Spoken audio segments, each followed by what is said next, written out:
Yes. Thank you very much, and welcome to all of you who've joined us today. It's wonderful to see such a big group of people. Today's presentation is sponsored by the Holistic Health Community in collaboration with the Morty and Gloria Wolosoff Foundation. We are a nonprofit corporation, and our mission is to make holistic healthcare and education free in our community and beyond.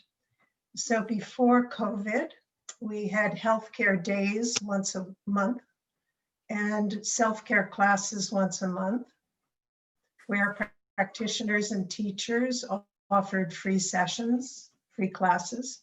And since COVID, we've been offering what we call healthcare weeks, the last week of every month, where our practitioners, those who can work virtually, are offering free sessions.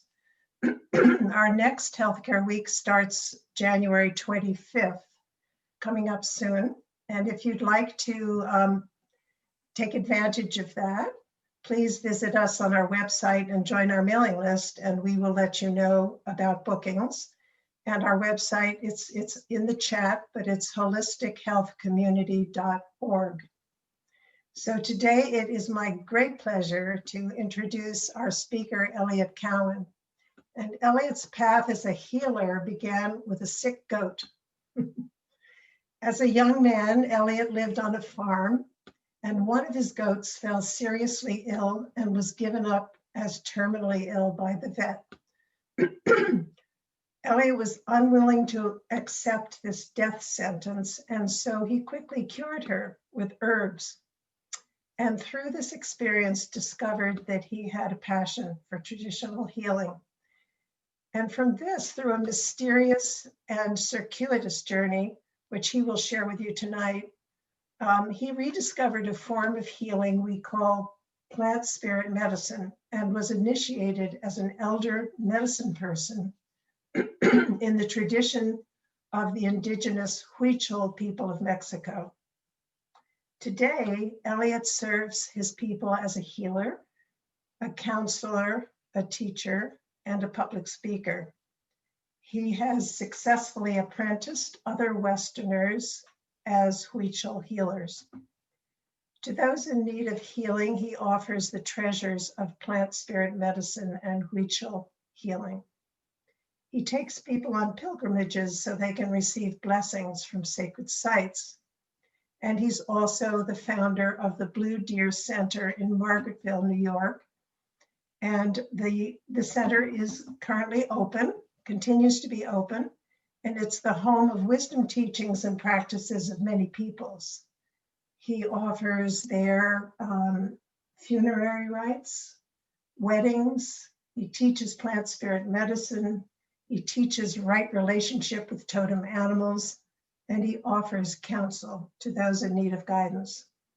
And at the age of 74, he continues to look for ways to help make ancient wisdom and healing available to modern people today. And with deep gratitude, we welcome Eliot right now. Thank you, Eliot. Well, thank you. Thank you for the very wonderful introduction. Oh, you know, I forgot one thing, which I promised you I'd say, that today is the debut of Eliot's new website. So if you'd like to learn more from his website, please visit eliotcowan.com, and that too is on the chat. Okay, well, thanks again. And I'd like to offer gratitude to the Holistic Health Community as well for the opportunity to meet with you and share some stories today. So as you've already heard, my journey, my path about healing started with a sick goat that I had as a young man in my early 20s. And from that experience of helping to heal a goat that was given up for terminal, and do so quite quickly and easily by the use of herbs, as you've already said, I discovered that I had this passionate interest in natural healing, traditional healing. And although I did have some more notable successes with my homegrown uh, herbal practice, I soon realized that if I was going to, I soon realized that I just needed to know much more about healing, about illness, and know more really about how the world works than I could teach myself all alone. So I started looking for a teacher. And that sent me on an interesting journey in itself. I visited many different teachers, and none of them really satisfied this longing I had to learn something which I didn't even know how to describe at the time. And but finally, I came across a teacher who I resonated with, and I could hear from what he was saying that he is the person who could teach me a lot about the things that I needed to know. However, he was not an herbalist. He was an acupuncturist. His name was Dr. J.R. Worsley, an Englishman. Some of you may have heard that name, but I went to England and studied with him, and I stayed on, and I took a Master of Acupuncture degree there, practiced acupuncture, taught on the faculty of his college there. And through all that experience, a couple things really stood out to me. One is that he demonstrated in his work with patients, and also with me personally, that his medicine, his form of healing, had an extraordinary effect that was something that I hadn't really seen before, in that in receiving treatments from him, his treatments, first and foremost, introduced people and gave them a whole new and more fulfilling experience of their own life. And that was at the heart of it. Of course, physical symptoms and other symptoms did typically improve a lot, oftentimes disappeared entirely, but I understood that that was a side effect of this core effect, where somehow he was able to reach through with his needles, something that touched the spirit of these people and reawoke it and gave it something that had been missing before. And that introduced them to a better way of living. So I was very taken by this, and it gave me a whole new view of what could be possible in the realm of healing. Because the conventional Western form of healing seemed like it didn't even make that part of its intention as a way of helping people. So the time eventually came for me to return to the United States. And on the way there, I made a rash promise to myself that I would somehow find a way of touching people that deeply, or if possible, even more deeply, I didn't know, with plants, which were my first love, you might say, in the Department of Healing. I didn't know how I was going to go about that, but I was determined to do it if that were possible. So when I got back to the United States, at that time I was living in Santa Barbara area, in Southern California, on the coast. And I began to look for some help, some guidance in how to do what I had set out to learn how to do, which had to do with a deep medicine that I intuited was possible by working with plants. And so I began to look. In the first place I looked was I figured that the indigenous people of that area would be the ones who no doubt would know about this. So I began to look for someone who knew about it. and could hopefully teach me something about it. But I was unable to find anyone.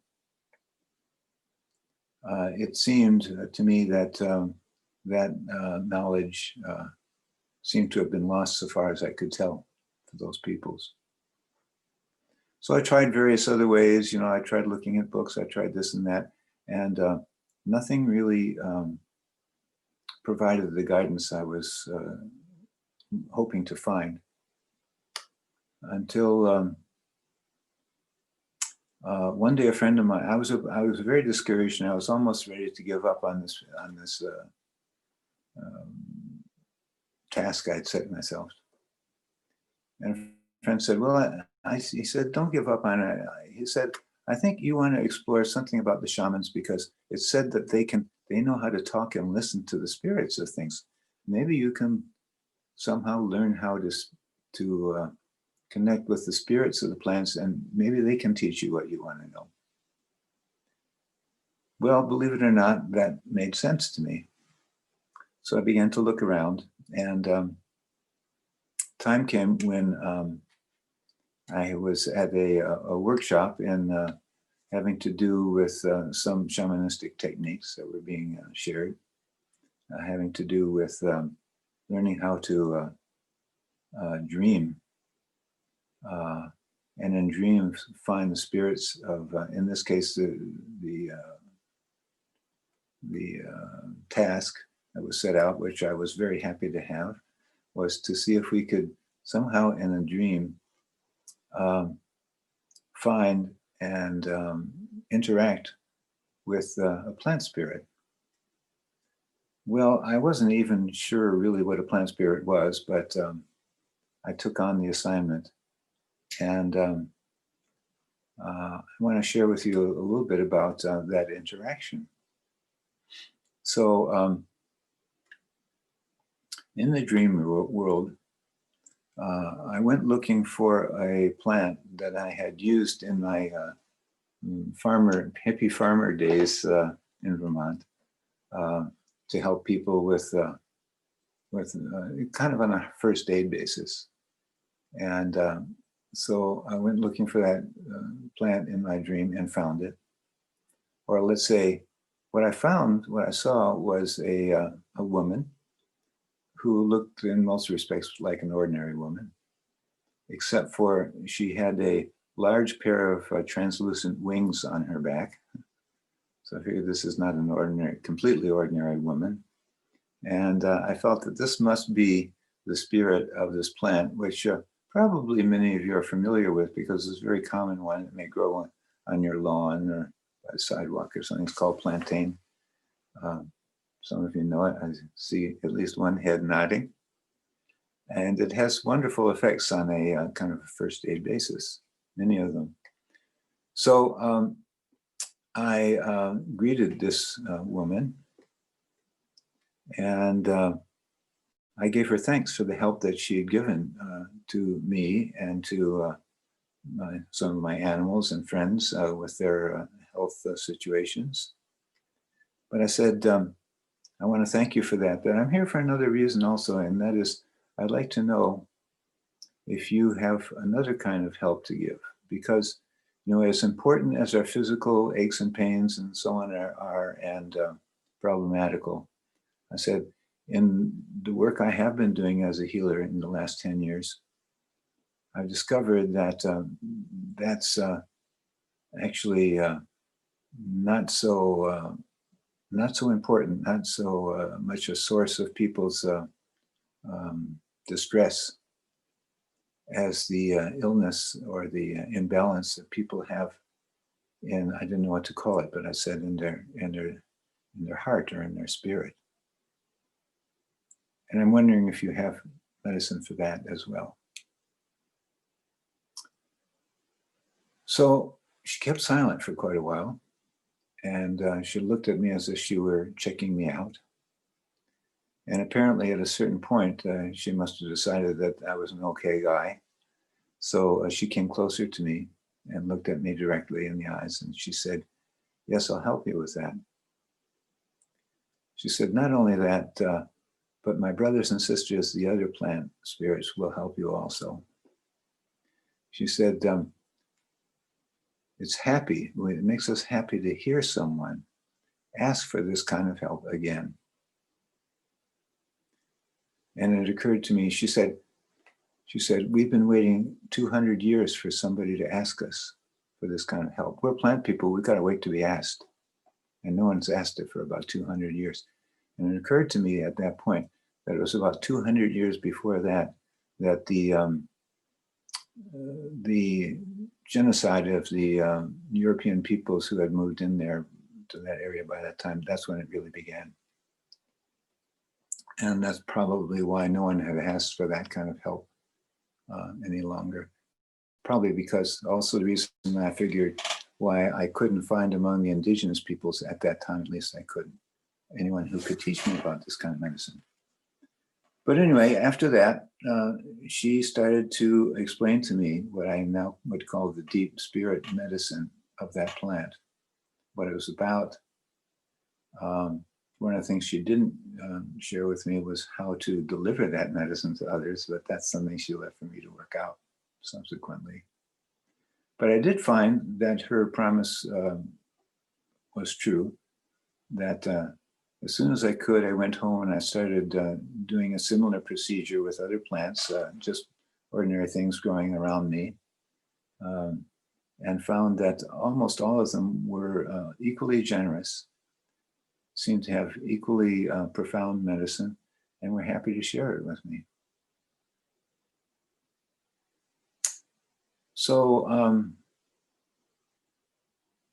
from that point, I very cautiously, first with permission with some of my patients, because my healing practice at that time was acupuncture and I was having a successful practice. But I spoke about this with a couple of my patients and asked if they were going to be willing to, on an experimental basis, try out this new approach.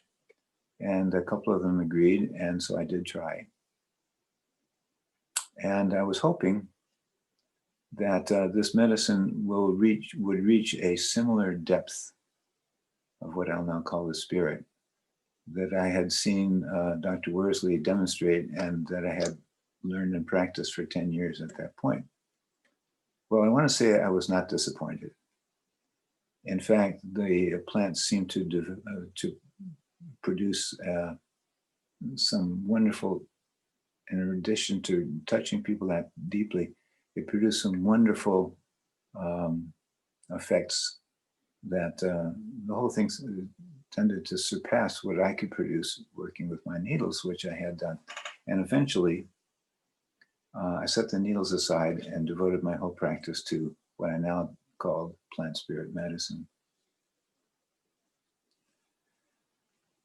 Well, since that time, I've discovered that, I asked myself, am I making this up? No, I'm not making it up because people are getting better. Is this something I invented then? I couldn't believe that I would just be the only one in the world who would know something about this. And subsequently, I came to discover that traditional peoples have always practiced some form of this medicine of the spirit of plants, and where they're still living traditionally, still do to this day. But having said that,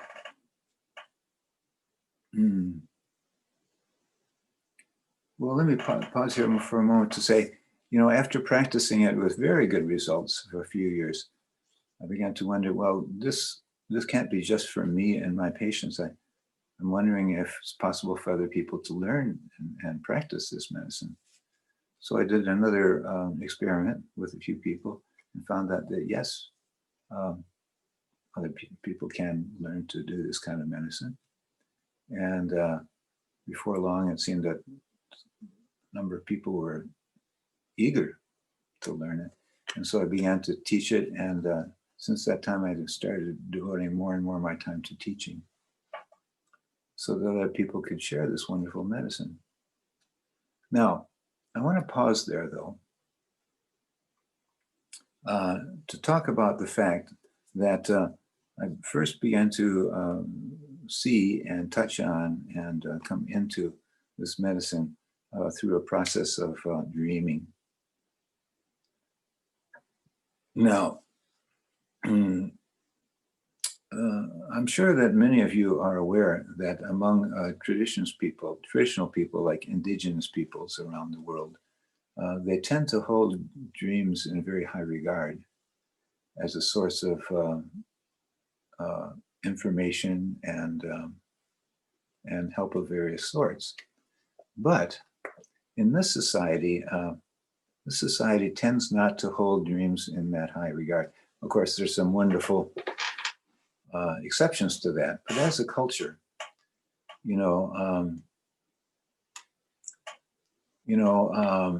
I remember this was my experience as a boy, and I'm sure it's a very common experience.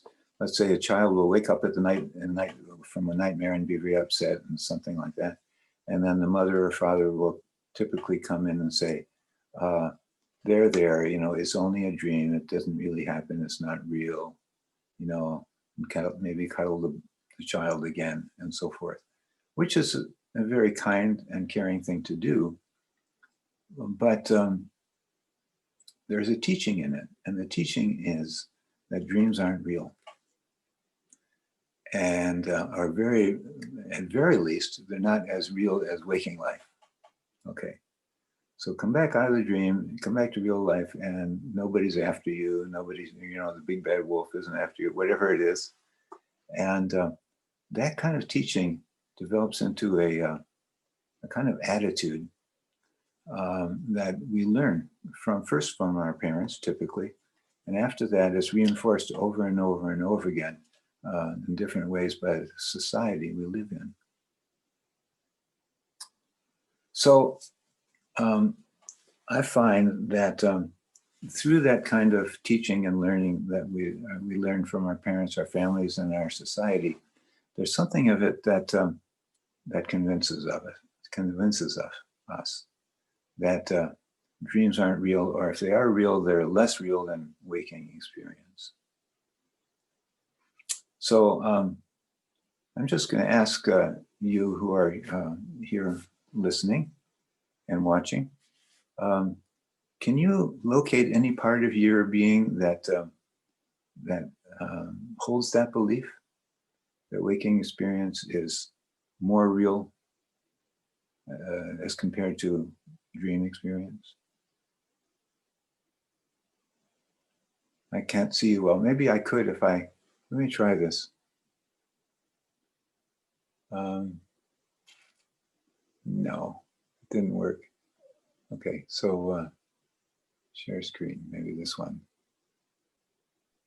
If you if you have the option to go to gallery view, you can see folks, or people can chat their responses, and you can take a moment to look at the chat. Okay. Well, what I wanted to do, maybe you can help me with this, because let's see, participants, that didn't do it. Anyway.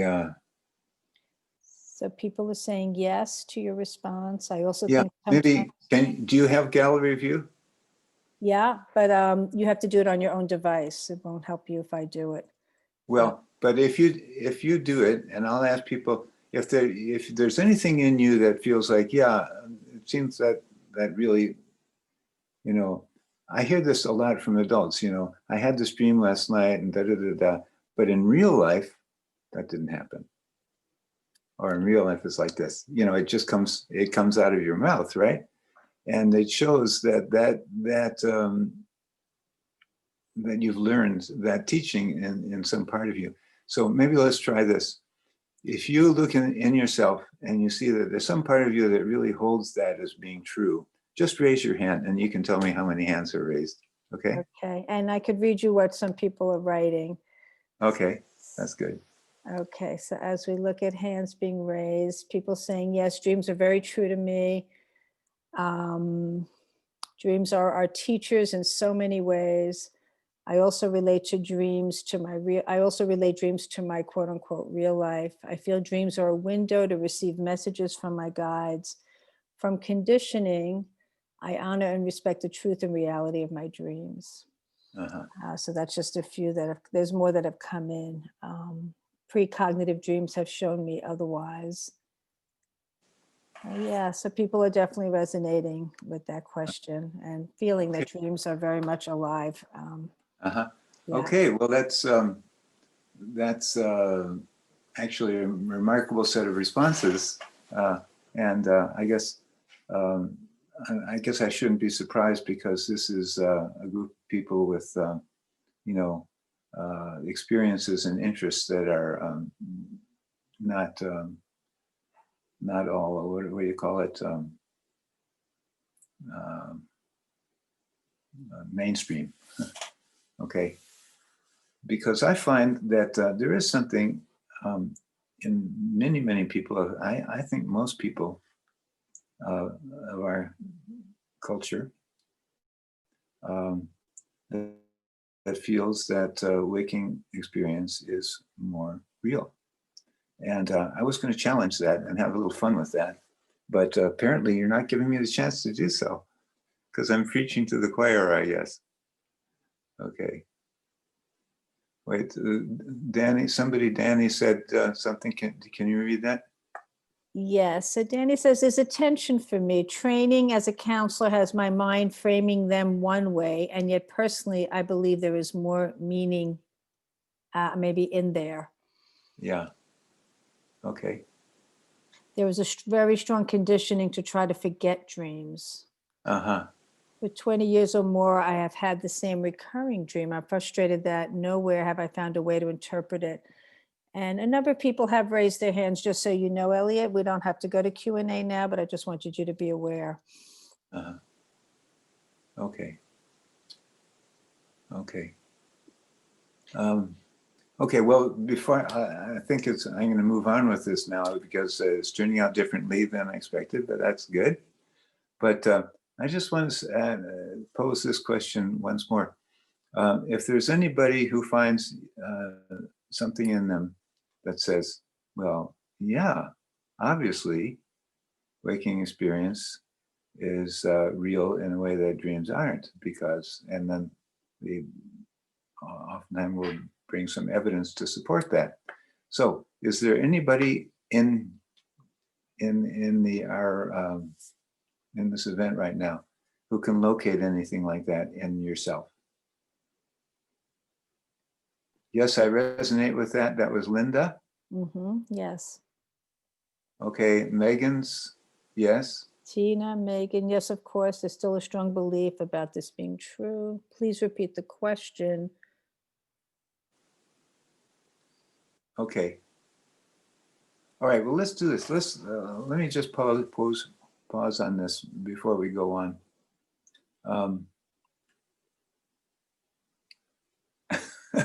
George says yes, and it's a pain in the ass. Ishama to everyone. Okay, so there's a few people. So I'd like to ask one of you who locate that at least partially you hold that belief that waking reality is real and dreams are something else, or less so. So if one of you, let's start with one person who would like to submit the evidence that proves that. And if you can do that verbally so I can hear it, please. Can you do that? Okay, so Elliot, you'd like someone to raise their hand that has had the experience of believing that real life, quote unquote, a waking life is more meaningful or more real than dream life. Real. More real than dream life. Okay, so a number of folks Okay. have raised their hand, but I don't know if it's in response to your question. Okay, So, there was something that just came up. I went so fast I lost the name, but somebody said yes, and it is substantiated by. okay, so Michael, would you like to speak into the room? I'll have to locate you. If you could raise your hand, do the raise hand icon, you'll pop up and I'll be able to find you more easily if you're willing to speak into the room. The raise hand icon is in the reactions button at the bottom of your screen. And if we don't see from Michael, I see that Megan's. Megan, yes. has Megan. also said I can speak to that. So Megan, if you want to raise your hand, I'll be able to find you among the 191 people that are here.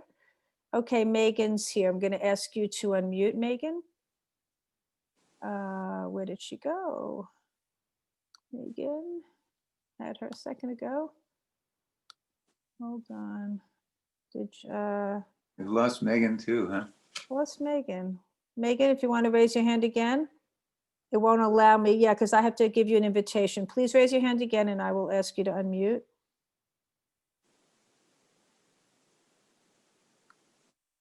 Okay, so ask to unmute. Go ahead, Megan. That should work now. There you go. Okay, great. Hi, can you Hi. hear me? Yes. Yeah. Hi, thank you all for having this. Thank you, Elliot. And Welcome.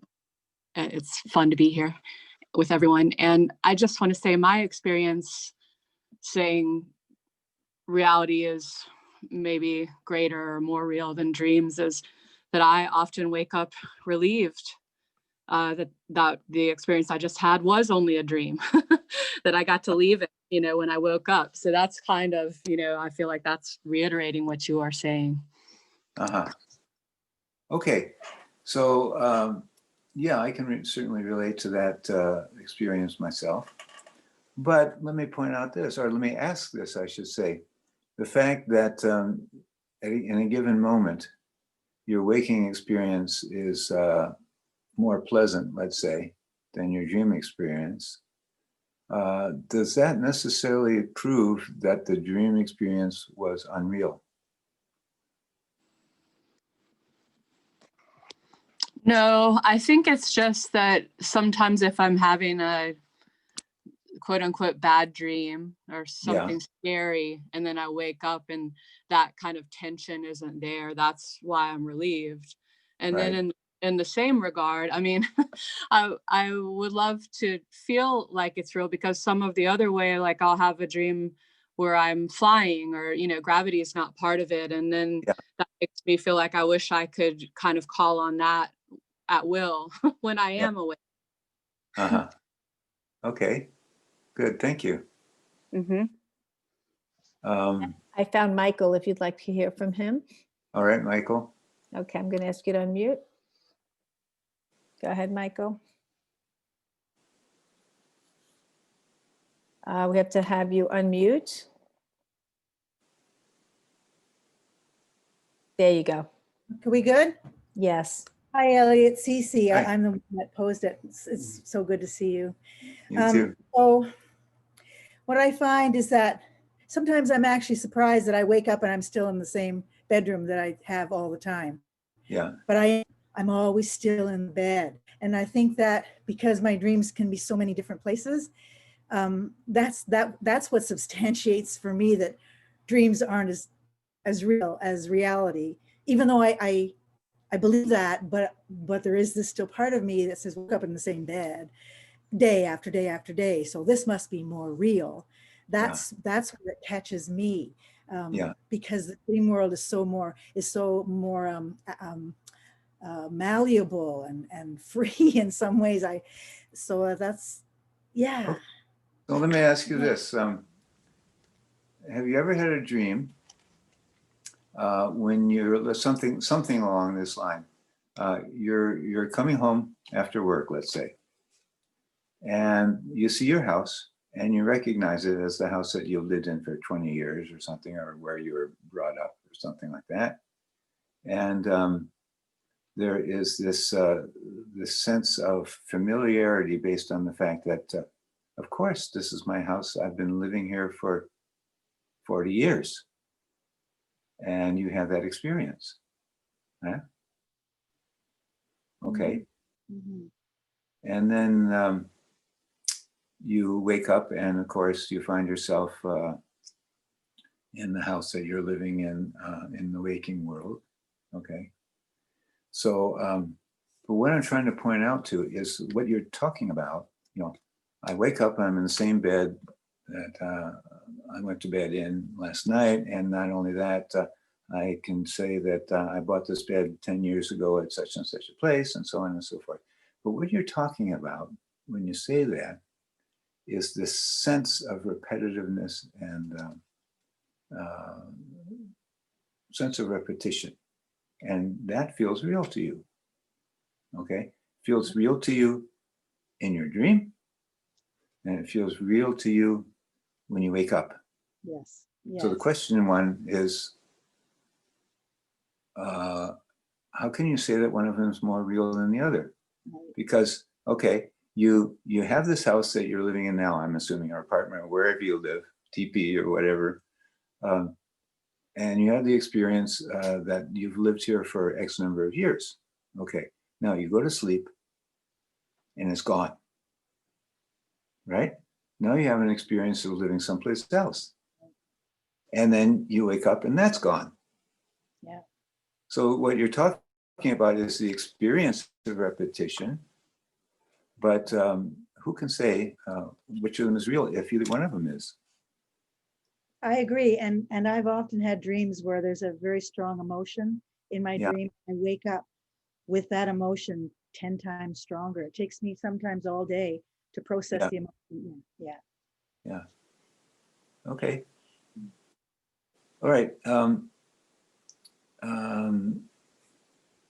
Is there one other person who would like to present evidence to my court here?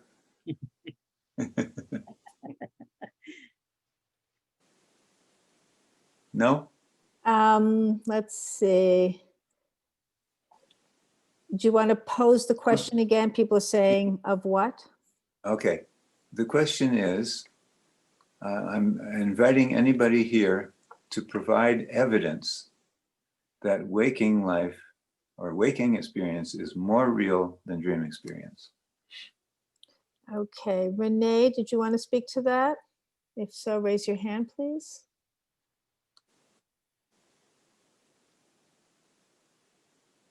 Renee says she can't find the thing to. Okay, then I will find you. Hold on just one second. Okay. I've asked for you to unmute now. There you go. Hello, can you hear me? We can hear you, yes. Hi, sorry about that. Hello, Renee. Happy to be here. Hi, Elliot. Thanks for having us. Yes, you're welcome. Yeah, I guess the reason why there's a part of me that feels as though waking life is more real is because in the experiences I've had while lucid dreaming, I almost feel like I'm calling part of my waking self into the dream. Yeah.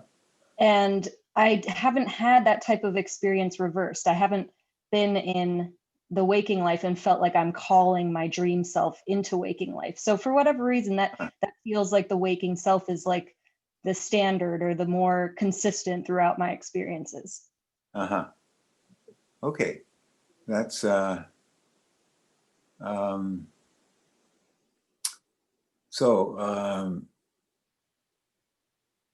one of them, let's see, is more, well, you haven't had the experience of bringing your dream experience into your waking life.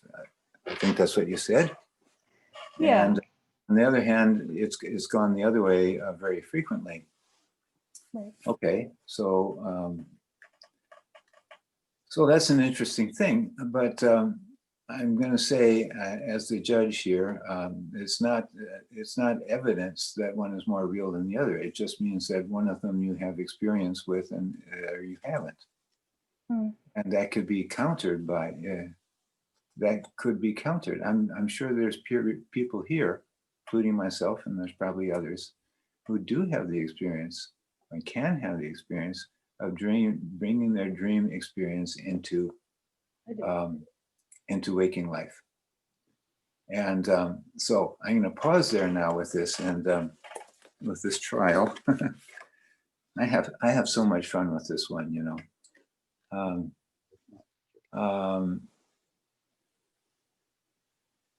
And that is, this is part of the point I'm trying to get at. In that, you know, because one of them is more familiar and has been more reinforced by the society, it doesn't, that's all that means. It means that the society there's an agreement in society that it is this way. Namely, that waking experience is more real, and dream experience is unreal, or at least less real. Now, having said that, I want to go back to what I was just saying about my dream experience with the plant that first time. Okay, so in the dream, the plant gave me some medicine to use.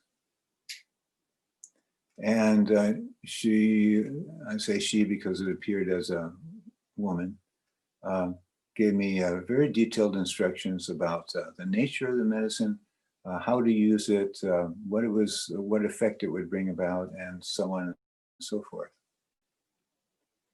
By the way, my experience is that in dream encounters with plant spirits, only now and then are they in words, but they are instructive anyway. Well, my point is this.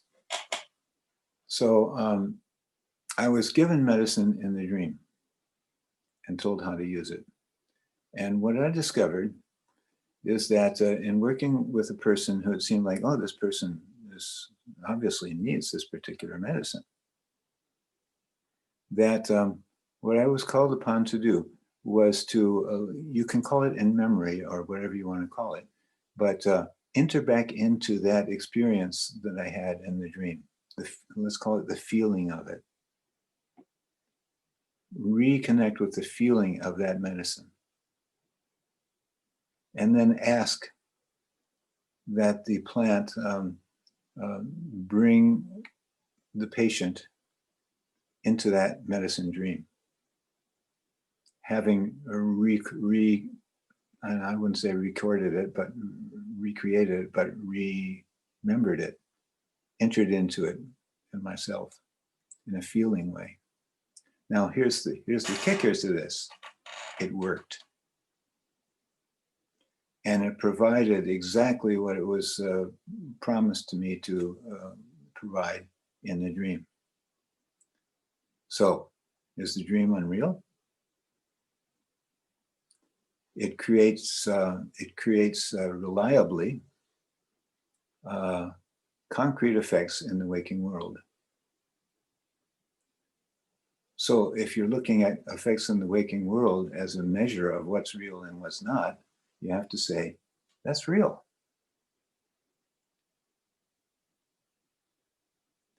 That's hard to quarrel with. And one of the things I discovered is that way of turning to dreams for instruction and and also for getting capacities that you don't have or you find very difficult to touch upon when you're awake. That's standard practice in not only traditional medicine throughout the world, I've discovered.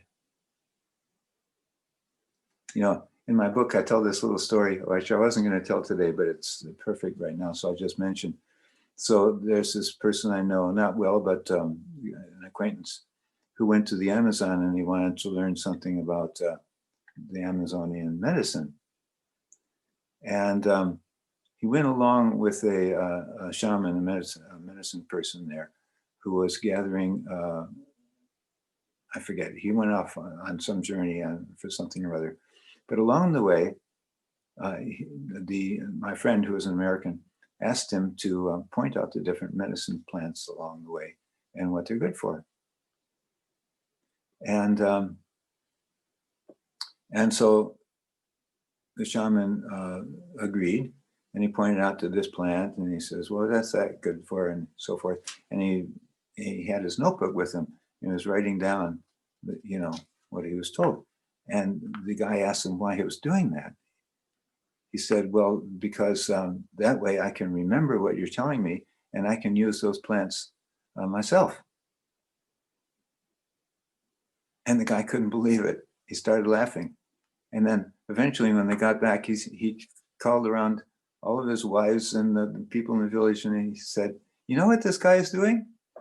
He's writing this stuff down so he can use those plants himself. And everybody thought that was a riot. That was so funny, because everybody knows you can't use a plant for medicine unless it gives you its medicine in a dream. Now, these are people who have been practicing an effective medicine for God knows how many thousands of years of experience with this. And it's very common throughout the world, I've come to understand. So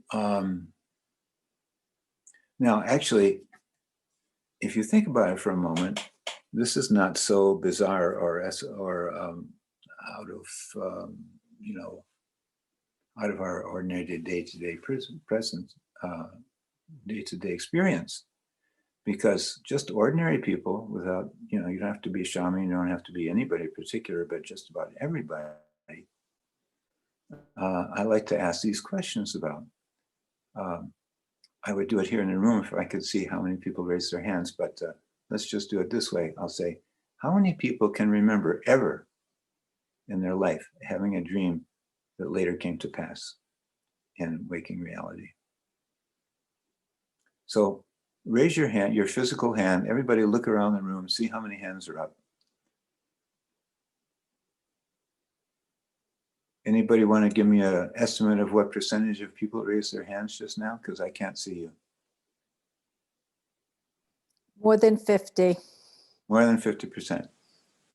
Yeah, okay, good. You know, maybe there's some of people who have had the experience but don't remember it, or a little shy about raising their hand. But anyway, 50% of people, and even though this is the group that it is, a wonderful special group, but we're just ordinary people. And 50% of the people say that in the dreams, they were able to do at least once something which in ordinary reality is impossible, at least the way we understand ordinary reality, which is to experience something before it happens. Call it time travel, okay? At least 50% of the people in this event have had that experience. Where? In their dreams.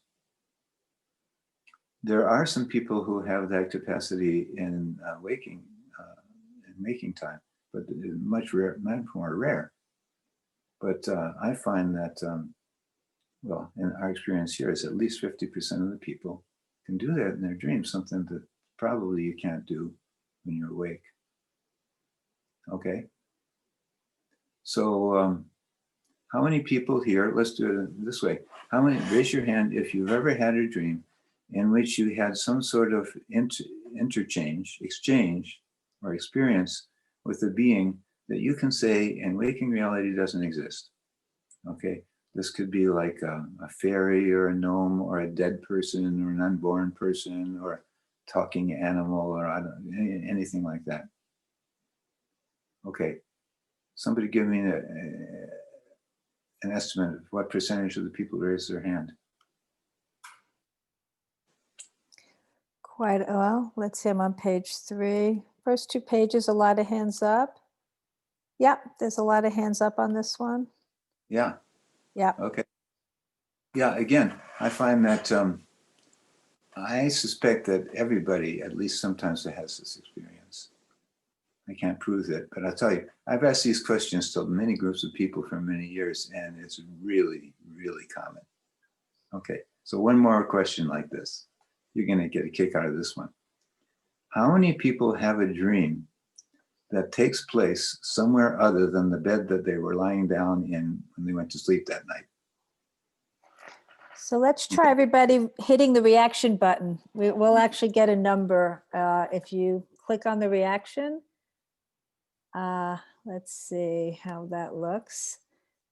Yeah, so we have, okay, let me do the math. There's 85 or so and still counting, saying yes. Yeah, well, of course, right? I mean, this is so common that you take it for granted. As a matter of fact, almost every dream takes place someplace else than the bed you're lying in your physical body, right? And yet, think about it. in what we consider to be the waking state, again, this is impossible. Why? Because we say that you can't experience something that's outside of the range of your senses. You can't experience it, but you do all the time. Okay, so anyway, my point in these three questions is that at very least, it's a commonplace thing for everybody without any special training and so on and so forth to be able to do things when they dream that they can't do when they're awake. Now, traditional people find this very interesting and valuable, and so they don't dismiss it. But of course, our culture has certain prejudices about it. But we all do it, okay? By the way, people who study dreams say that everybody dreams every night, whether you remember it or not. I can't prove that that's true, but I suspect it is. Okay. So going back to what I said about plantain, what I'll just call plantain woman, I just wanted to give a little support for, you know, it's not really that outrageous that I learned that medicine in dreams. And guess what? I'm a practical-minded person.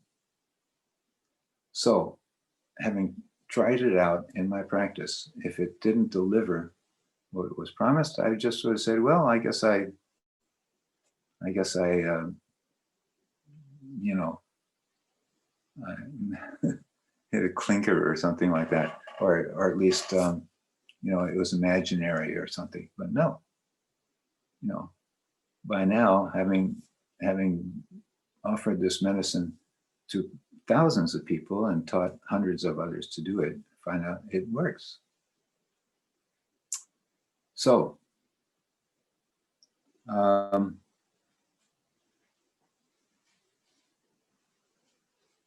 oh, there's just one more thing I want to, before we move on, one of the things I want to mention, because of course, this particular presentation was presented as the touchless touch of plant spirit medicine. And where that comes from is that I discovered that in order to deliver the spirit medicine of a plant, the physical plant does not have to be present. There are a number of ways of delivering this dream spirit medicine.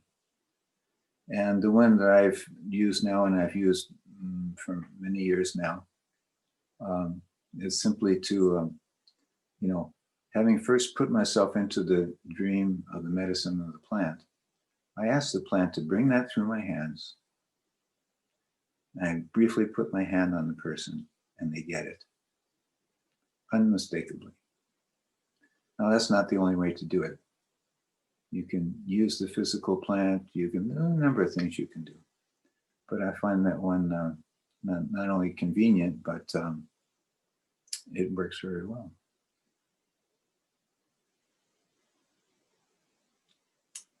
Okay, let me see how we're doing for time. Goodness gracious, time flies, doesn't it? I got so much more to say. But I'll tell you what, let's pause now for some questions of yours. And so you're going to... I'm going to assist here, yeah. Here? Okay. All right, we have people who've raised their hands early on. So let me ask George Jacobs to unmute. I'm just going to go in order here. Okay, go ahead, George. George, you can unmute yourself.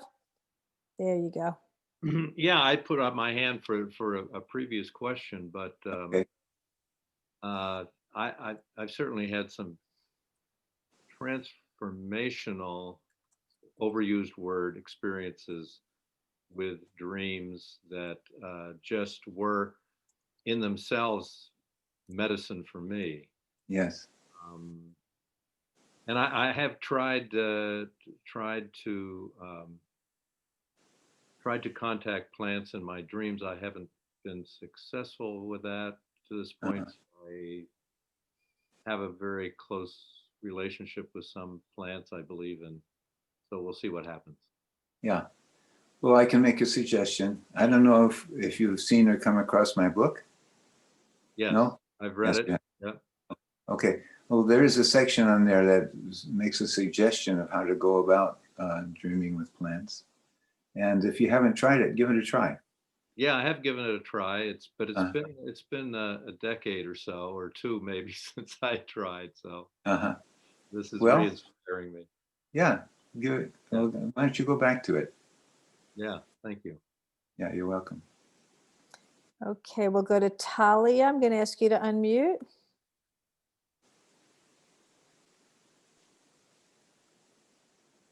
Talia, you can go ahead and unmute yourself, please.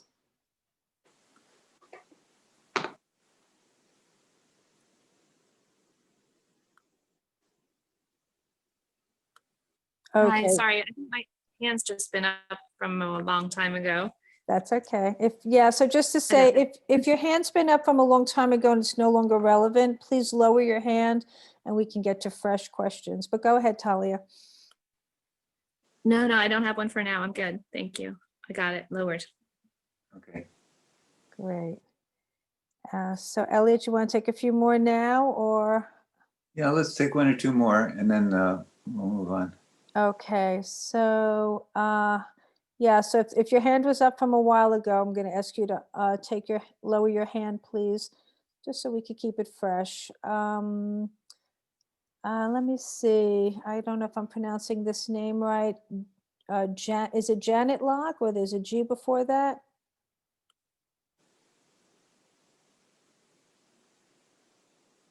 Janet Locke? Nope, you're not asking a question. Okay, let me go to Shelley Blaine. I'm going to have you unmute, please.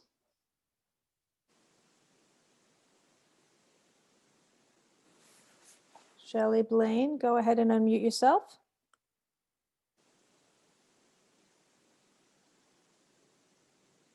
We'll come back to you, Shelley. And what about Laura Dana? Laura Dana Krausar. Let's have you unmute.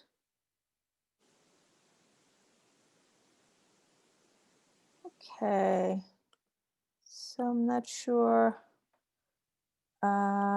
what's happening. How about Lori Letter? Let's give you a shot. Lori Letter, you can unmute, please.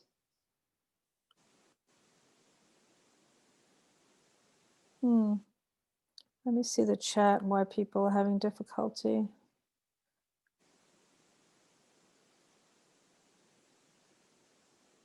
Okay, how about Carrie Mann? We'll have you unmute. Yes, hi, can you hear me?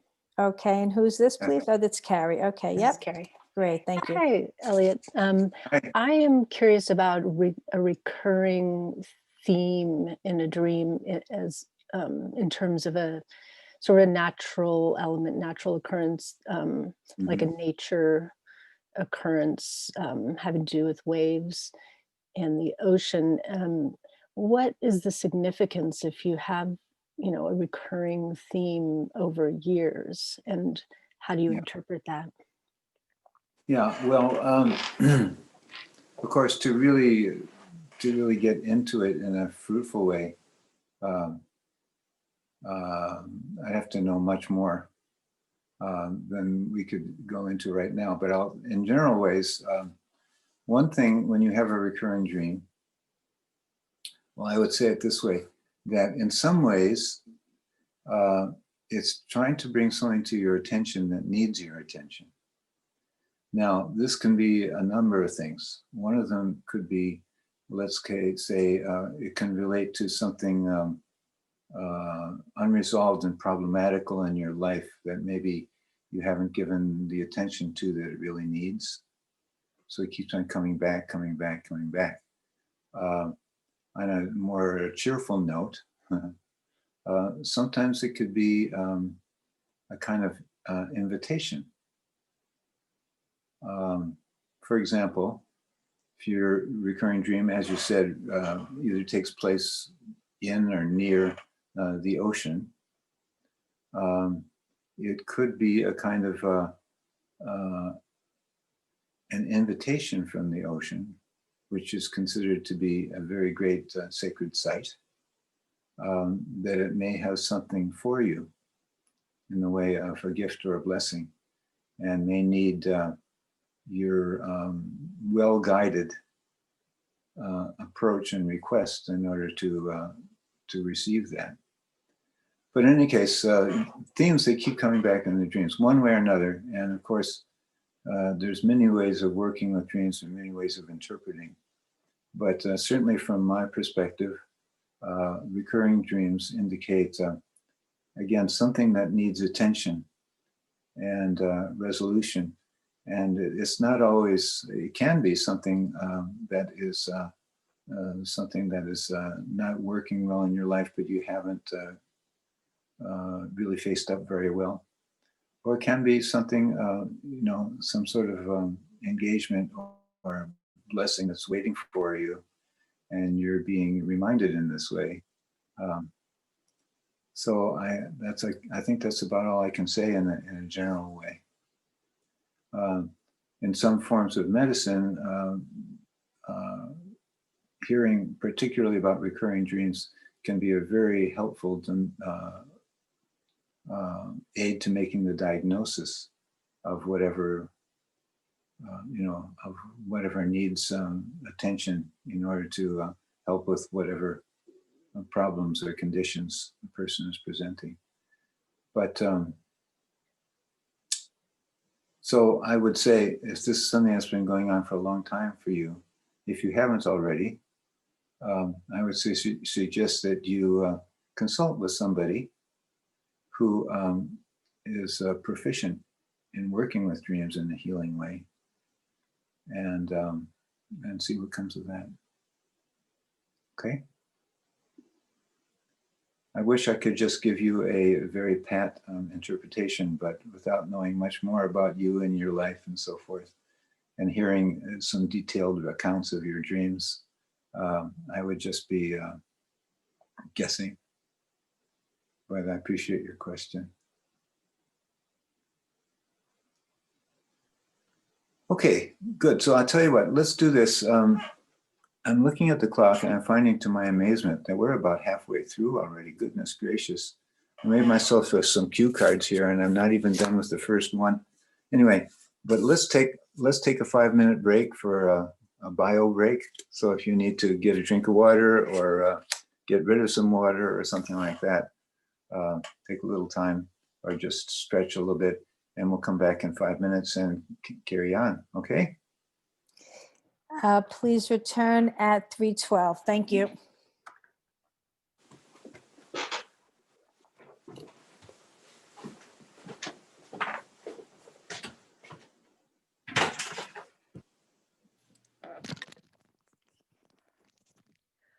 Okay, welcome back, everybody. And welcome back, Elliot. Okay, thank you. Goodness gracious, so much to say, so little time.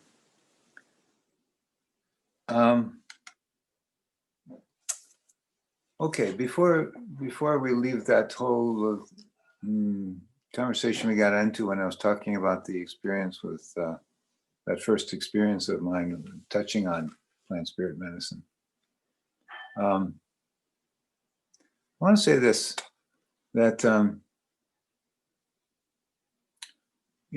I had that experience in a workshop setting where we were a number of people in the room all going to make a dream journey, it's sometimes called, with a plant and so forth, and everybody did that in the room.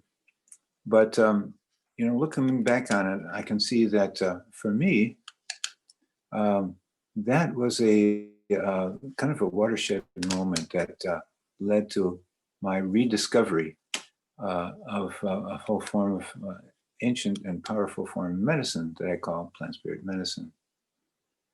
I didn't know at the time, but I'd rediscovered something that is very, very ancient and is practiced and has been practiced throughout the world, wherever there are plants and people living together.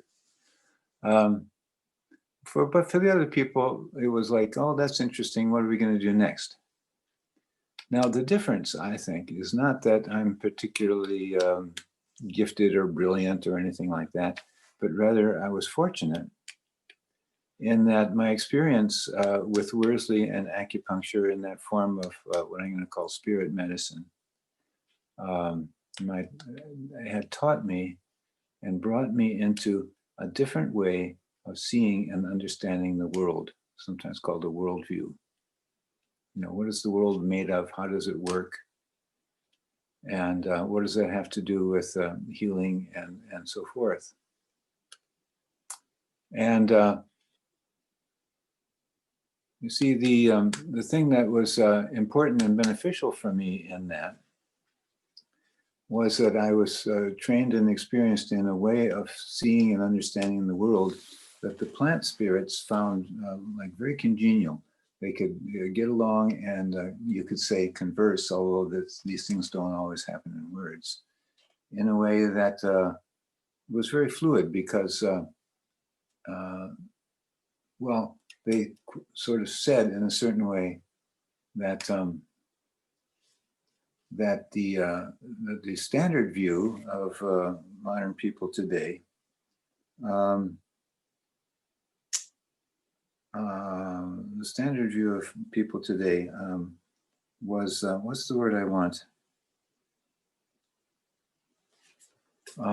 Didn't make sense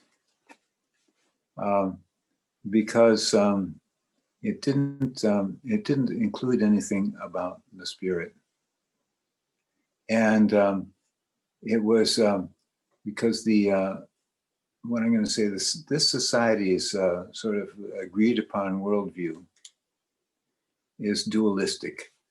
And by that, I mean, it sees the world as basically there's two constituents to the world. There's me and there's everything else. And we're separate. And when difficulties or problems arise, it's the problem with the other, with the not me. And we have to do something to either overcome them or overcome it or kill it or get rid of it or something.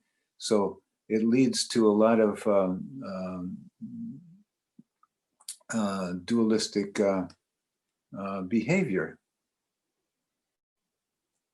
as opposed to a view that that is not dualistic. There's that we are all not only related, but we're all part of each other.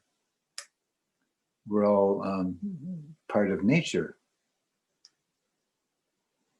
And that leads to a whole different way of seeing and working with the world and with medicine.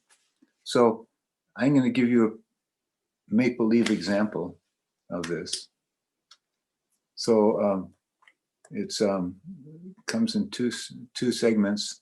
So the first take is the person goes to see a doctor or a herbalist or something of a more conventional variety and say, listen, I really need your help. Let's say he's an herbalist, okay, or she. I really need your help because I got this terrible condition. Well, what have you got? I've got glomerular nephritis. So that's a very serious kidney. What's the word they say? Disease. Anyway, it's if it is almost never curable and it ends in death. It's terminal. So the practitioner says, well, yeah, you've really got a problem with your kidneys there. And if they're working with plants, they're likely to go. This is, you know, there's many exceptions to this, but this is the conventional Western view. If they were going to talk to a plant, they say, listen, I really need your help. This man needs a lot of help. Well, what's the problem? He's got a kidney disease. The plants, this is a way of speaking, all right? Not literal.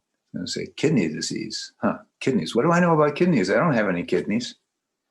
Well, Well, you see, as opposed to, let's say the same person with the same condition goes to somebody who's practicing some variety of plant spirit medicine. And they say, well, what's your problem? I've got this this disease called glomerulonephritis. And he says, well, let's sit down and talk about your life. And they got to start talking and getting to know each other. And the person ends up, in a way, we could say, entering the dream of their life and seeing what's really going on. And what is this disease really saying? Maybe he comes to this conclusion. He comes to the conclusion that the problem with his kidneys has nothing to do with his kidneys, really. It has to do with the fact that 4 years ago, his beloved wife, who was the joy and the laughter and the warmth and everything of his life, and she was tragically killed in a car crash. And it's like he got cold, and life got cold and dark and miserable for him. And that showed up as a kidney disease. But from a Western perspective, or I would say from his perspective, there's nothing wrong with the kidneys. What he needs is something that will bring back the fire, the warmth, the joy, the connection in his life. So he goes to consult with one of his plant friends. And he says, listen, we really need your help with this man. He's in a bad way. Well, what's the problem? Glomerulonephritis. The plant says, I don't understand that. What's his problem? And he says, he explains, the fire, the sun, the joy, the laughter, the love has gone out of his life, and he's grown cold and dark and damp inside. Can you do something to bring back the fire into his life? The plant says, of course, didn't I tell you that when we first met? I got all kinds of fire I can help this man with. So he gets delivered this plant spirit. And guess what? Life gets better for him. Does he get cured? Does he get a remission? What happens? Well, that can vary. But whatever life he does have, now he's really living again.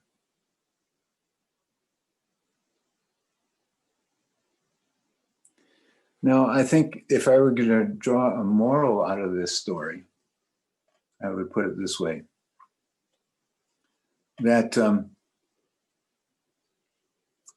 the worldview that I was working out of and still work out of, and I started to learn in my years in acupuncture school with Dr. Worsley, is not dual. And it's a worldview in which one experiences that one is part of the whole. So it's not about pitting yourself against the disease as if the disease is the enemy. It's not the enemy. It's a very important, precious messenger that's telling us what needs paying attention to. What it is that's going to bring a person back to wholeness and back to the experience that is not me against the world. It's something else. Now, there's something that that Western physicists are just rediscovering lately. I'll share with you, I have a very meager understanding of physics myself. But it's been proven experientially that if you're looking at the world, very, very, very small, like subatomic particles, first of all, they change. They show up as this, and then they disappear and show up as that, and so on and so forth. And what they've shown and proven is that they show up according to what you're looking for. So the other stuff goes back into the realm of probabilities, and then something shows up. And you stop looking for that, you look for something that disappears, and this shows up. what they're rediscovering is the world responds to how you see it. That's, for us Western people, radical, but it's very practical and it's true. You know, even in our common everyday experience, you know, if you're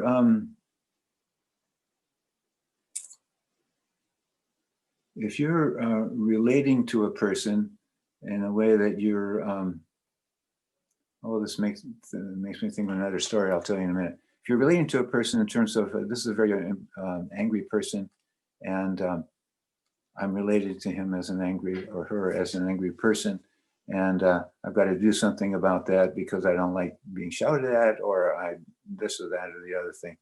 Well, if you're relating to the person, if you're seeing the person that way, that's what you get, isn't it? Do you know what I mean?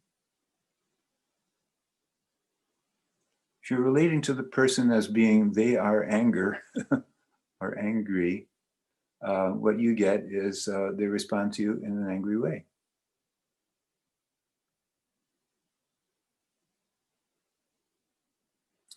But anyway, this is a fundamental, I'm going to call it a truth of how the world works. It does respond to how you see it.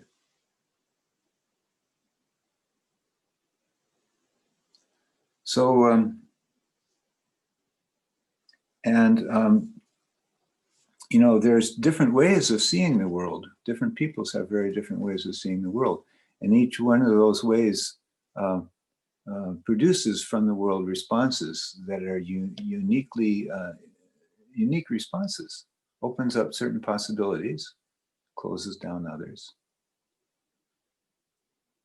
But, you know, traditionally, different peoples have different ways of seeing the world, and they all have, you know, their own particular gifts and bring forth from the world different things. But what I've discovered is that there's one thing that all of them share in common. And that is they're all non-dual. In other words,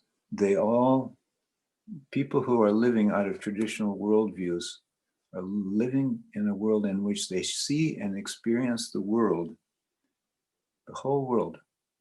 I'm going to say the natural world, but it's even the man-made world. But let's say the natural world is fully alive and fully aware. Fully alive and fully aware.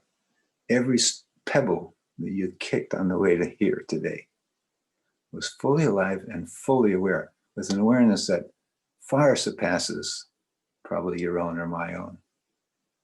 Every pebble, every flower, every leaf, every raindrop, every stream, every mountain, it's all alive. And it's all aware. And it's all responding to you according to how you respond to it. Now, this has massive effect on what's going on in the world today and the problems we've got ourselves into. So one example that occurs to me right now, and this has nothing to do directly right for the moment with plant spirit medicine, except it applies. And that is, you know, I'm sure people have noticed that there is throughout the world a vast increase in destructive weather. You know, floods, droughts, and other natural expressions, you know, earthquakes, et cetera, et cetera, et cetera, beyond anything that anybody's known before. But guess what? It's because we see natural phenomena like we see plants. You know, there are differences, and probably this doesn't apply to a number of people who are here in the room today. But as a culture, we relate to plants like things. And as things that are essentially different from us, there's the dualism, we can treat them any way we want as long as we get some profit out of it.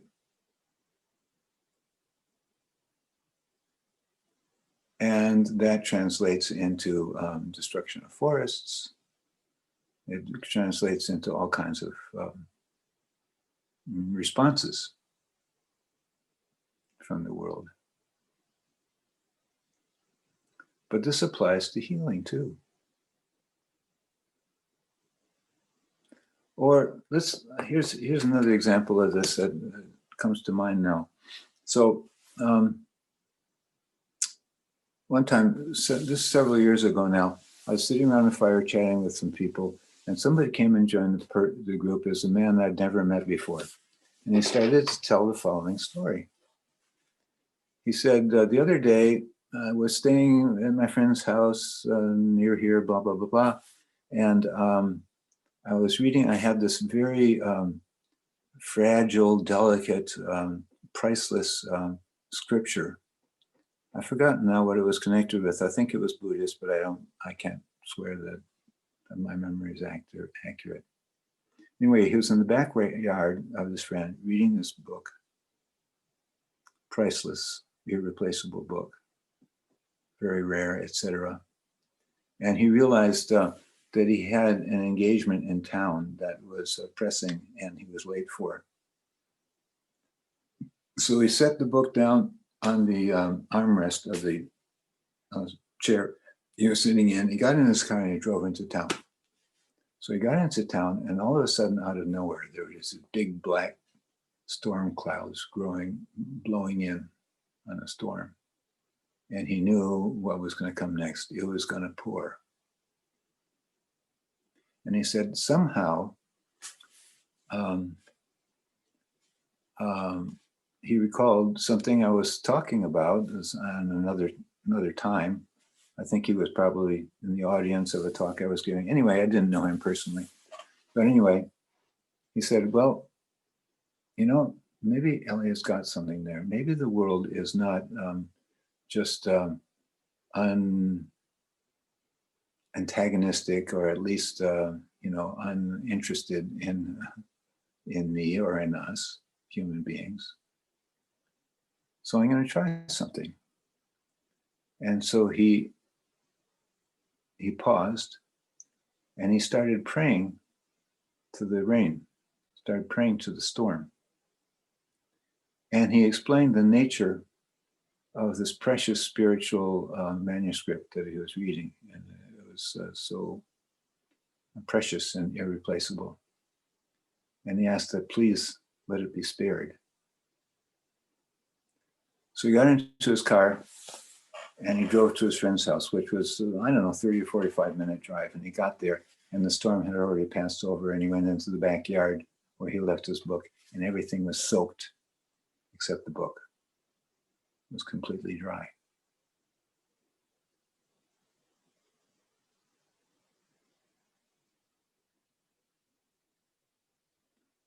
So I like that story.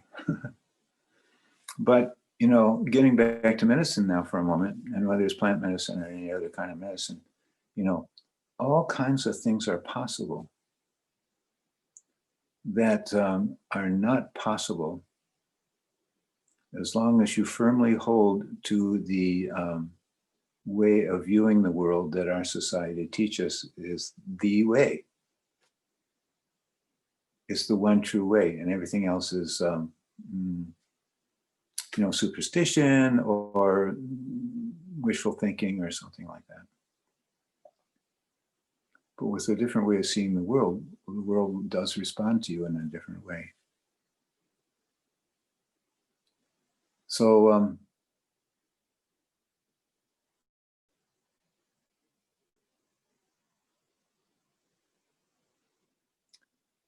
I guess now I want to share with you a few plant spirit medicine stories of how this medicine has touched people's lives. And just with the background of the things that I said so far.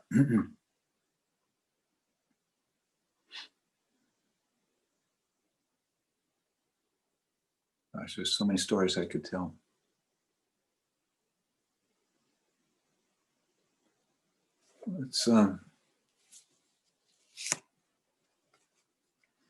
Let's go with this one.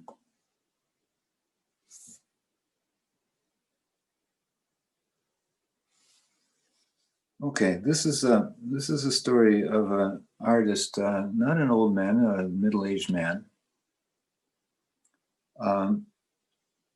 who was diagnosed with incurable leukemia, and he was really completely unmoored by this, and he was sort of dashing around one place to another, looking for a way to make whatever short time he had to live a little more comfortable. And he came for a plant spirit medicine treatment. I was working with some students, and then I left him in the care of one of the healers there. And this is what the healer said to me afterwards. He said he had written, the patient had written to the healer and said that after the treatment, he said, quote, "I entered into a different state of consciousness." One of the things that happened, which was remarkable, because he had given up painting. He was so depressed and so forth, he had given up. He was a marvelous painter, apparently, and made his life as a painter for years. But he stopped painting and abandoned his studio, and it got all messy. But he cleaned up his studio and he started painting again, and found that inspiration and that joy and that satisfaction that he took in his painting work. He went to the doctor after that, and the doctor did a bunch of tests and found out that his level of white cells, those are the cells that are brought up in order to eat up and deal with the cancer cells, right, in his bones. And the number of white cells in his blood was half of what it was. Half. So the doctor reduced his medications by half. And the healer decided that he was going to call upon, when he saw him again, he was going to call on a particular plant, which I wrote down here. I don't remember what it was right now. I can't tell you. I guess it's not important. But he had a dream of that plant, and the dream had to do with some crows. And the crows came, and I remember what the plant was now. Crows came and made a home in a nest made of the sort of flannel-like leaves of this plant. And there it was tended and grew and came back to health and then flew away.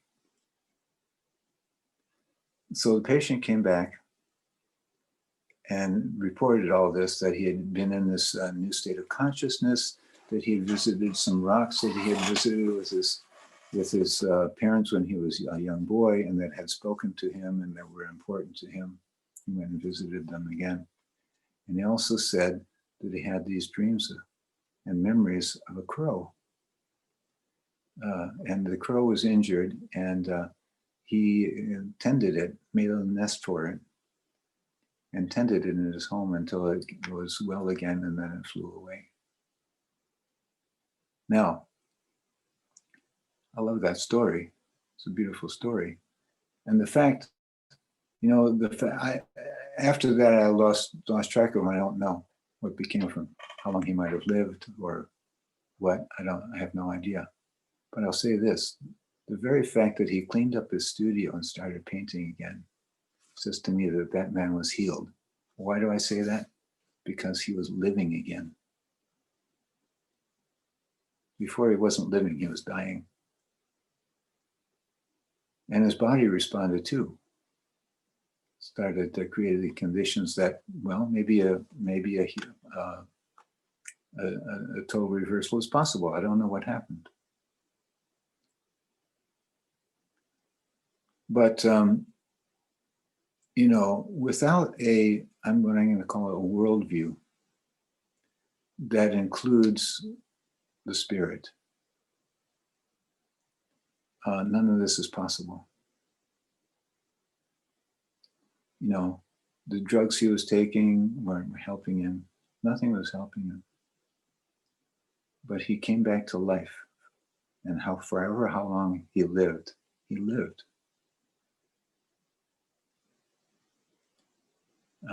And that is very beautiful and miraculous. And all thanks to the plant spirit.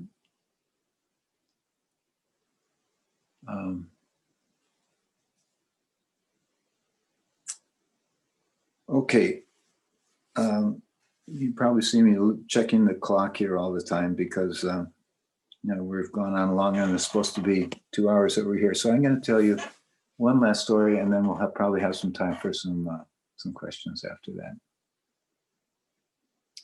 So a number of years ago, I was living in Mexico at the time. I got a phone call from a friend of mine. We chatted a little bit, and I was a little surprised to hear from him because he had never had called me before. And I asked, well, what's going on? And he said, well, I called up because I was hoping you could help me. I said, well, I'd like to help you. What can I help you with? He says, well, it's not me, it's my father. I said, okay, what is it with your father? And he says, well, he's very sick. He's got an incurable disease. I've forgotten now what it was. I said, I'm sorry to hear that. What can I do to help? And he said, well, he says, here's the thing. He says, he is very sick. He stopped eating, he stopped drinking, he's lost a lot of weight. And he just lies on a little bed in his darkened room all day. And I said, yeah, that sounds very serious. I said, what can I do to help? He says, well, here's the thing. I just have this intuition that his time to come, that his time to leave, to die has come. But there's something in him, that needs to be resolved so he can find the peace to make his exit. And he's always been a little bit, what's the word, argumentative. But he has just been, really bad that way. He has been alienating everybody in his family and getting angry at them and stuff like that. And then he can't sleep at night. He can't eat. He can't drink. And I'm hoping maybe you can help him out. I said, well, I'll do my best. So I guess it was the next day, I went over to his house and to his parents' house. And I was taken into a back room, and there he was lying on a narrow bed. And he couldn't have weighed more than, I don't know what, couldn't have weighed more than 65, 70 pounds in his wet diaper, which is all he was wearing. So I went in and with his son, and the old man looked at me suspiciously, and he turned to he didn't say anything to me. He turned to his son and he said, who's that? He said, well, that's my friend Elliot. I told you I'd bring him here to see if he could help you. And he said, So I went over to greet him and tried to take his hand to greet him, And instead of taking my hand, he just turned over on his side and stared at the wall without saying anything, which is very unusual, particularly for Mexican people. They're usually very warm with their greetings and so forth.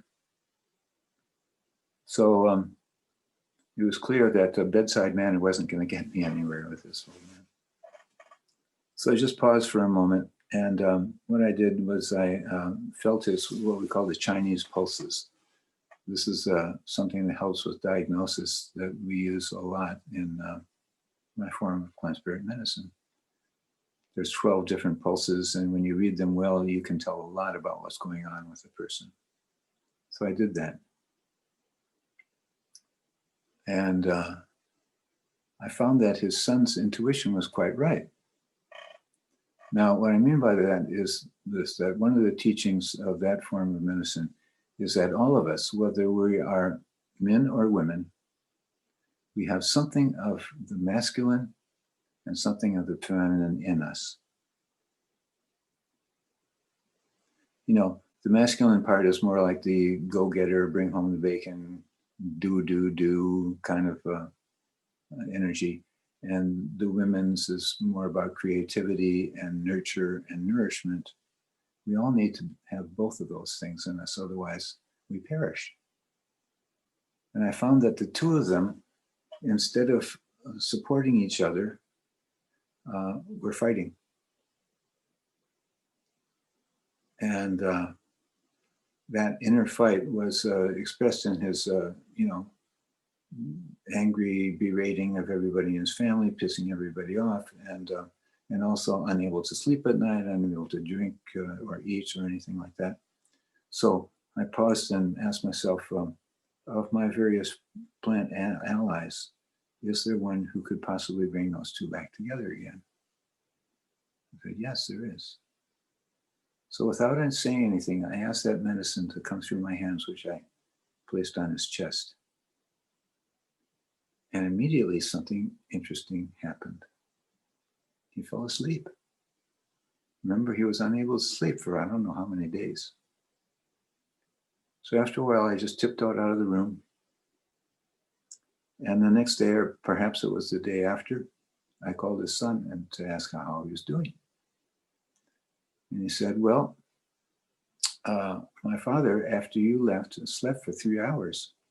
I said, really? He said, yeah. And he said, he called me. I went to the room. First thing he said was, where's your friend? He said, he's gone home, Dad. He said, oh, when is he coming back? Well, I don't know. And his father said, well, never mind. I'm thirsty. Go make me a milkshake. So he made a milkshake and brought it in, and he drank it all the way down. He said, that's great. How about some dinner? Dinner was brought. He ate that. And then after he ate it, he called in some of his family members that he was pissed off with and started making amends. And then he fell asleep peacefully and slept all night through. Next morning, he woke up. He ate 3 meals. He brought in the rest of the family and got things straight with him. He fell asleep that night peacefully, never woke up.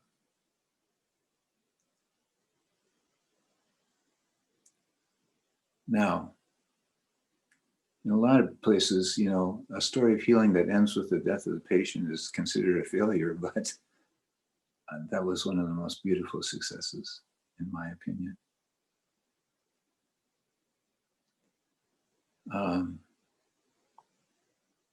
But a lot of that has to do with, number one, the amazing awareness and capacity of plant spirits, first of all, to see and grasp what a person needs and to deliver it to their spirit. Because a medicine that edits out the spirit is editing out the most central, the most precious part of a person in their life. And the fact is that he had a beautiful passing, which is as it should be. Okay, well, our time is getting shorter and shorter, so let's take some of that time for any questions or comments people may have. Great, thank you. If you want to try to squeeze in a question, please raise your hand. We have Masha Holistic. I'm going to have you unmute. Hi, can you hear me? Hello. Yeah. Hi, Elliot.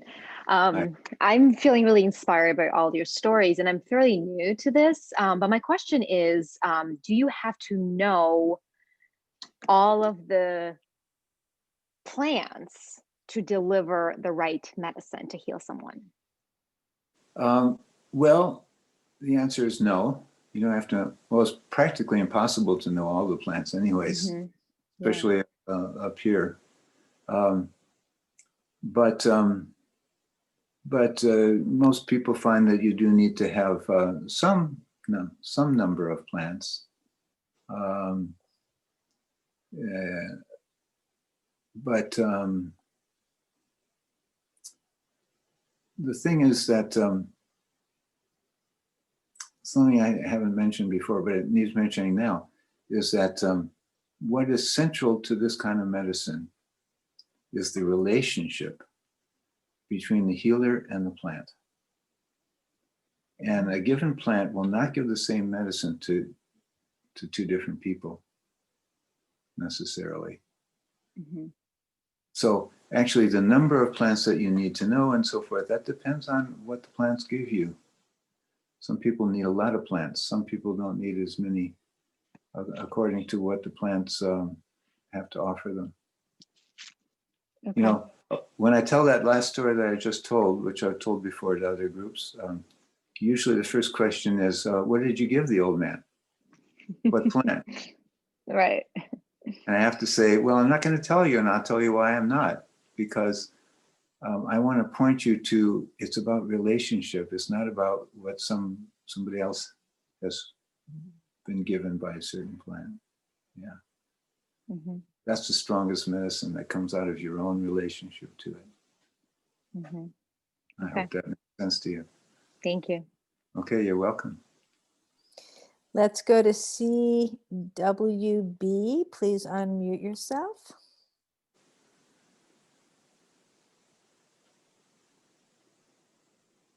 CWB. Okay, we'll come back up. I think you've unmuted. Go ahead.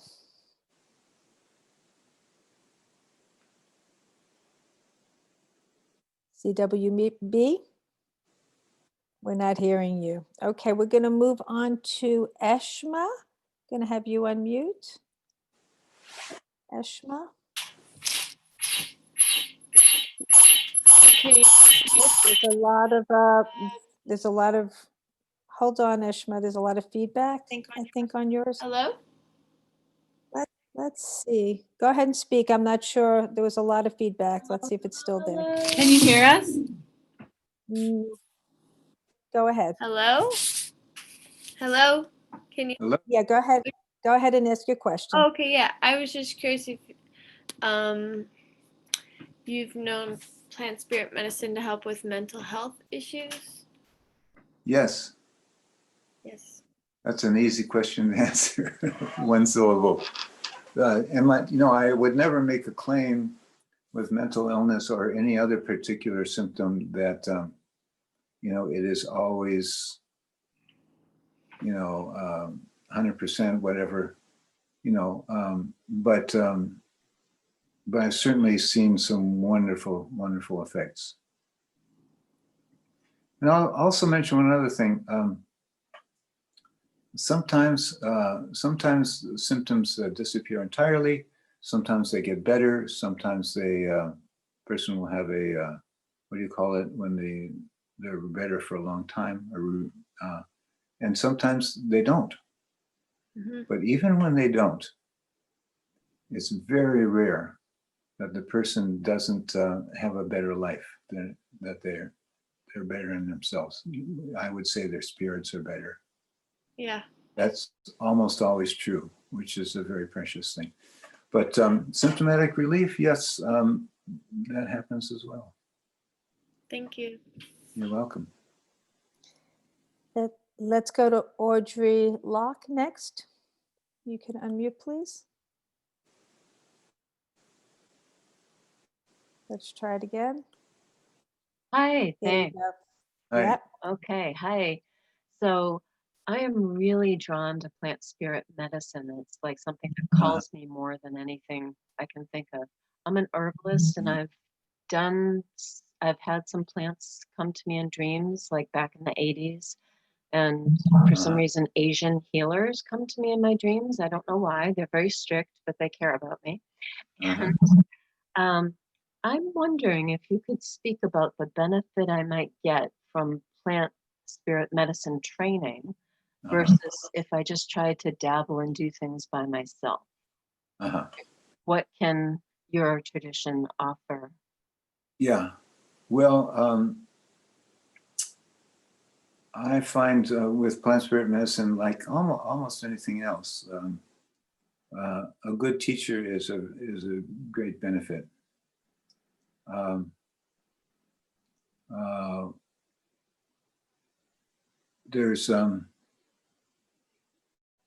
There's a couple of things about learning plant spirit medicine, and one is at least as I said before, throughout the world, there's many ways of doing this. But one of the things where a teacher, particularly for people like us, by that I mean Western people, is I think pretty much crucial and essential, is that, well, in the form of medicine that I do, there's a fair amount of technical knowledge that one needs to acquire. But the biggest problem is helping people to enter into a different worldview.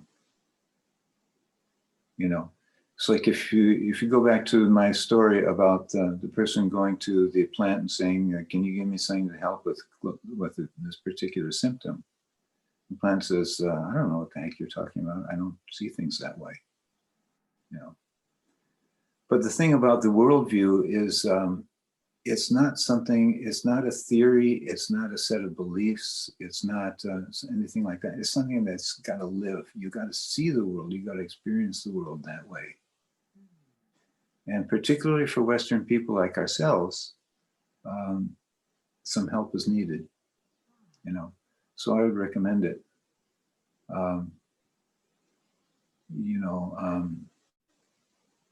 So a teacher, in particular, a teacher, if you're looking for a teacher, you want to look for somebody who demonstrates what it is that you are after. And that's a person who's done the journey themselves and can help you do it, and can also see what you're not seeing, and even see what you're not seeing that you're not seeing. Yeah. So, so anyway, that kind of help will be very beneficial. Yeah. Thank you. You're welcome. Appreciate it. Very rich. You're very welcome.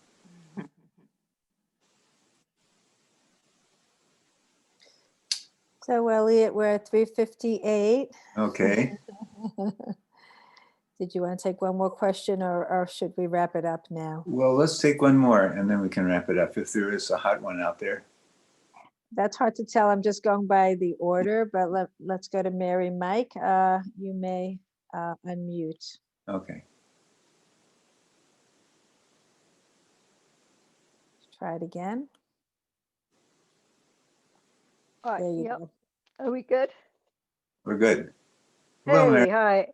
Hey, brother. Hi, Elliot. Hi, good to see you. Hi, good to yeah. Happy 2021, we pray. Yeah. And I part of my issue or question or comment really was going back to the dream and my experience with Hawthorne and it coming to me. I didn't come to it. Yeah. And and then recently it's returned and started to visit me again. And so I think the plant spirit world, actually the dream, this living dream is the dream, and that the spirit world is actually reality. And that hence it comes and finds us. We don't have to actually go and find it. But on that note, I'd also like to get some advice on ways in which one can work more deeply with a plant that does keep popping in. Mhm. And I'm not sure if I actually do need to do something. I'm lazy, so I tend not to do anything and wait and see. But I do wonder if, particularly with all this coronavirus and all these people now suffering with terrible heart disease issues, and hawthorn is known, of course, for that. Is there something more that one should be doing?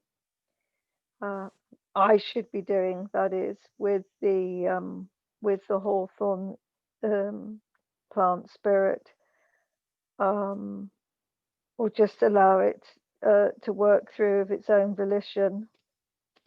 Mhm. You mean in working with others, working with clients? Well, Is that- both really. Yeah. Ah, Mhm. Yeah.